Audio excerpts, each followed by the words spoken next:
आदमी सूरज की रोशनी को अपने हाथ से रोकना चाहता था, लेकिन उसने देखा कि धूप सीधे उसकी हथेली को पार करके उसके चेहरे पर पड़ रही थी। उसने हैरान होकर पाया कि उसकी हथेली में एक छेद हो गया है। पर अजीब बात यह थी कि उसे बिल्कुल भी दर्द महसूस नहीं हो रहा था। वह डर के मारे तुरंत अस्पताल भागा, लेकिन जब उससे उसका नाम पूछा गया तब उसे अचानक एहसास हुआ कि वह शायद अपना नाम भी भूल चुका है। इसी बीच एक डॉक्टर उससे देखकर ऐसा लगा जैसे पहचान गया हो और उसने खुद आगे बढ़कर उसकी जांच करने की बात कही। आदमी डॉक्टर के साथ कमरे में गया। उसने डॉक्टर को अपने हाथ का घाव दिखाया और बताया कि उसे इस छेद के होने का बिल्कुल भी एहसास नहीं हो रहा है। डॉक्टर समझ गया कि यह गोली का निशान है और उसने आदमी को अपने कपड़े उतारने को कहा। कपड़े हटाने पर नीचे एक और छेद दिखाई दिया। दोनों छेदों का आकार लगभग एक जैसा था। ऐसा लग रहा था कि आदमी ने गोली को रोकने के लिए अपने हाथ का इस्तेमाल किया होगा और गोली हाथ को चीरती हुई उसके शरीर में जा घुसी है। डॉक्टर उसे जांच के लिए ऑपरेशन टेबल पर ले गया, लेकिन वहां उसने देखा कि आदमी के दिल की धड़कन शून्य दिखा रही थी। वह साफ तौर पर एक मरा हुआ इंसान था। आदमी को यह सब बहुत अजीब लगा। वह खुद भली भांति बोल और चल सकता था, तो वह मरा हुआ कैसे हो सकता है? उसने कहा कि यह मशीन खराब है और यह अस्पताल बिल्कुल भी प्रोफेशनल नहीं है। यह कहकर वह वहां से भाग गया। जब वह घर पहुंचा तो उसने देखा कि उसके घर का कुत्ता भी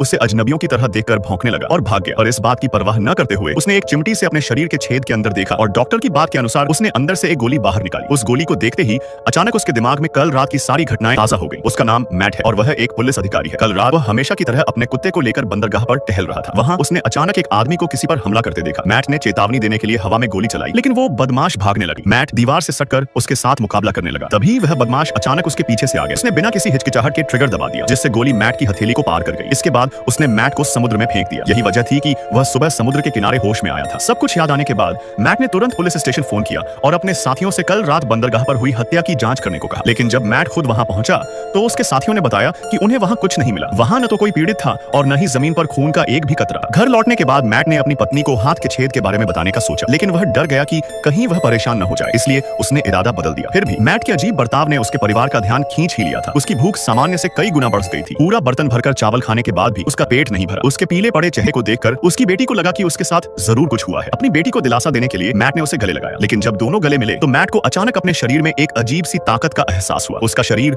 बेकाबू होने लगा और वह अपनी बेटी को और कसकर खींचने लगा, यहाँ तक कि उसकी आंखें भी पूरी तरह काली पड़ गई थी। खुशकिस्मती से मैट ने समय रहते अपनी सूझबूझ से खुद पर काबू पा लिया। उसे एहसास हुआ कि वह सच में डॉक्टर की कही बात के अनुसार एक जिंदा लाश बन चुका है। इसके अंदर कोई जंगली जानवर आ गया है जिसने उसके शरीर का नियंत्रण छीनने की कोशिश की थी। डॉक्टर ने जब यह सुना तो वह बिल्कुल भी हैरान नहीं हुआ, पर इससे पहले कि मैट कुछ तय करता उसे एक इमरजेंसी कॉल आई। फोन पर उसकी बहन मदद के लिए चिल्ला रही था कि उसके घर में डकैती हुई है। जब वह अपनी बहन के घर पहुंचा तो उसने उसे फर्श पर बेहोश पाया। उसने तुरंत उसे होश में लाने के लिए पानी दिया। अचानक उस बदमाश ने पीछे से मैट पीठ पर चाकू से वार कर दिया, लेकिन उस चाकू के वार से मैट को कोई नुकसान नहीं हुआ। इसके बजाय खून की तेज गंध सूंघते ही मैट के अंदर का जानवर पूरी तरह जाग गया। उसने पागलों की तरह बदमाश पर हमला किया और उसका मांस नोचकर खा गया। बदमाश को काटने के बाद से उसकी हथेली का घाव बहुत खुजला रहा था। जब उसने पट्टी हटाई तो उसका हाथ बिल्कुल ठीक हो चुका था। मैट मुस्कुराया। उसे लगा कि शायद उसकी बीमारी ठीक हो गई है।